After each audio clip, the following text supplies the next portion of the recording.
يا صباح الفل، يا صباح الياسمين، يا صباح احلى اخوات واحلى فانزات واحلى متابعين. ما يلا نصلي بينا على الرسول عليه افضل الصلاة والسلام. لو مش مشتركة يا ست الكل في القناة اشتركوا وفعلي زر الجرس عشان يوصلك كل جديد.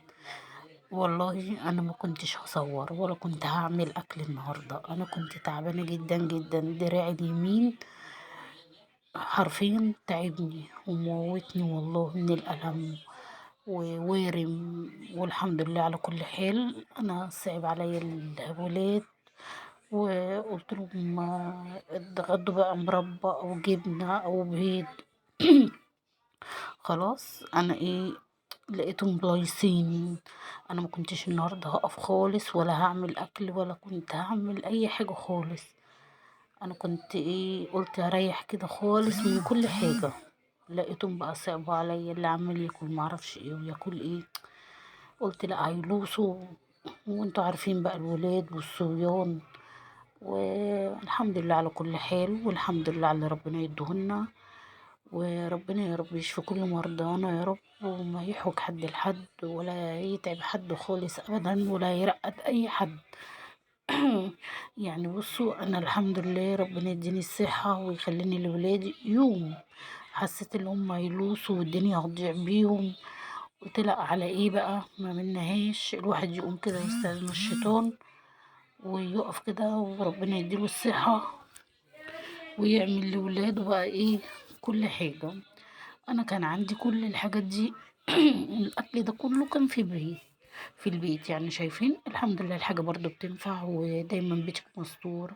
يعني بأقل التكلفة وبأقل أسعارنا بتبقى حاجتنا في بيتنا. أنا كان عندي البصل والبطاطس والفراخ، يا دوبك طلعت الفراخ من التلاجة. غسلتها كده وأنا غسلاها ونقعها ويا دوبك شطفتها كده تحت الحنفية بشوية ملح ودقيق و ومقشرة البطاطس عندي في البيت. والحمد لله كل حاجة عندي في البيت. قمت بقى قلت استعاذ من الشيطان ويا رب يا رب يقويني ويديني الصحة واقوم اعمل لهم وما احوجهمش لحد يا رب. ولقيت البيت كده كله هيضيع. طبعا هياكلوا جبن وهياكلوا بيض وهياكلوا مربى، مش هيشبعوا برضو. وعندي ماما برضو مريضة سكر، ما ينفعش الاكل ده معاها. قلت لا يا بيت، ما ينفعش. احنا نقوم بقى ونشوف هنعمل كده ونسمي الله كده مع بعضينا. بسم الله الرحمن الرحيم ونصلي على الرسول. نبتدي يومنا الجميل كده مع بعضينا. انا بقى كنت قشرت البطاطس وغسلتها وكان عندي نص قرن فلفل سبايسي كده. قلت له تعالى بس خلى بقى صينية البطاطس بصراحة في حتة تاني. خلاها تحفة تحفة وجميلة ومشطشطة. وانا بقى بشطف في الفراخ وكان عندي طبقين في الحوض. ورغم انا مش مخليه اي حاجة في الحوض والله. ومسكت بقى الفلفل السبايسي قشرته ومسكت البصل برضو نضفته وغسلته كويس. وقلت اما اقف بقى اعمل اكل النهارده. حاجه لابد منها، مش هينفع ياكلوا كده. وانا معاكم اهو. خلاص يا ستي الكل، خلاص يا بنات، الحاجة في البيت حرفيا بتنفع. انا بحب بقى وانا واقفة اطبخ كده يا بنات. بجيب بولة كده غويطة او طبق، اي طبق بلاستيك عندك او اي طبق يعني زي اللي عندنا كده او صينية او حاجة. اروح حاطة فيها كيس نضيف وايه ومخليه جنبي كده. اول ما بخلص بروح باحط فيه بقى بواقي الأكل مثلًا، تنضيف الخضار، قشر البصل، أروح حاطة فيه بيبقى جنبي. وبعد ما باخلّص بالِم أحطه في الباسكت وأغسل الطبق. أنا بقى قشرت البصل وبابشر قوطة وفصين توم بشرتهم وقطعت قرن فلفل السبايسي وهنتبل بقى أهو. خلاص. وعمالة بقى بابشر قوطة بالمبشرة الرهيبة الجميلة ديّة. وهندعكم ضحكة حلوة كده مع بعض. انا والله كنت زي ما انا قلت لكم في اول الفيديو ما كنتش هعمل غدا. رحت قايمه بقى وقطعت بصل للفراخ وقطعت قطايه. وهنبتدي بقى كده اكلنا اكل بسيط كده بقى وسريع. اكل بقى اللي هو ما تقفيش ولا تتعبي. وهدعك بقى البصل بالفلفل بالقوطه. اهو يا بنات خلاص يا ست الكل.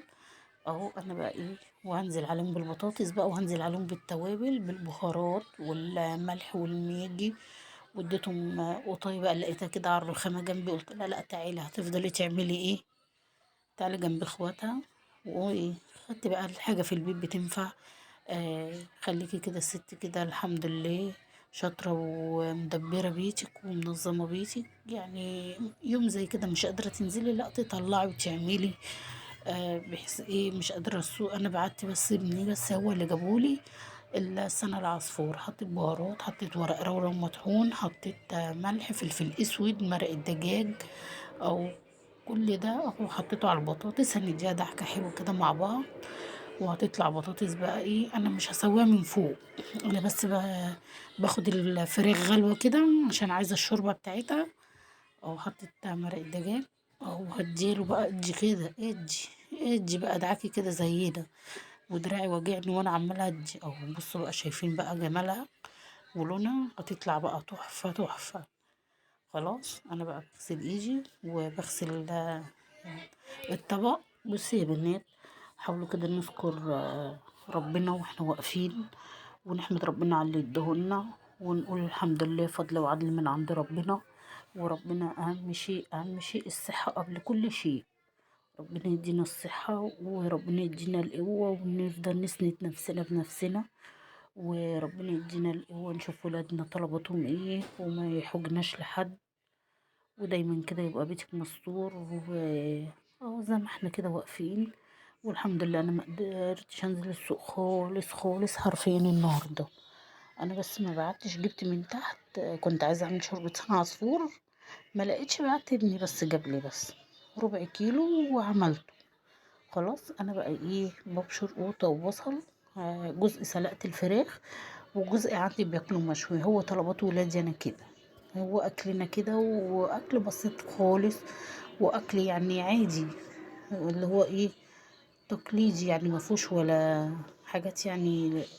هو يعني اكل عادي يعني، مش يعني مش عارفه اوصفها لكم ازاي. او بصوا انا بتبل الفراخ اهو. واهم شيء بقى اهو علبه الخل، انا عامله كده علبه للخل اهو. بصوا بقى اهو، حطيت بقى معلقتين خل للفراخ المشويه، بتدي تيست خالص تحفه تحفه. ونص مرقه دجاج كده، تدعكي بقى كده كله مع بعضه، وتتبلي الفراخ بقى بمعلقه زيت، عشان الزيت ده بيطر الفراخ المشويه ويخليها جميله جدا.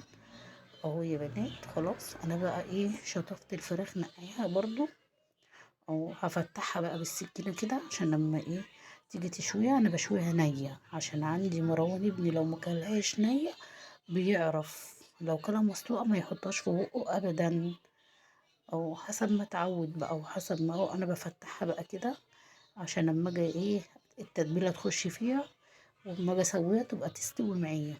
او انا بقى بفتحها حلوه قوي، او هديها بقى ضحكه واركنها عقبال ما اخلص بقيت بقى الغدا. هنعمل بقى، بصوا بقى الطبق ده اللي بلم فيه بقى ايه، زي ما قلت لكم قشر البصل على قشر القوطه. اه هنشيل بقى الريم بتاع الفراخ او نتبلها. خلاص هي ما فيهاش ريم، عشان الحمد لله مغسوله حلو ونضيفه، ومنقوعه برضو بميه وملح.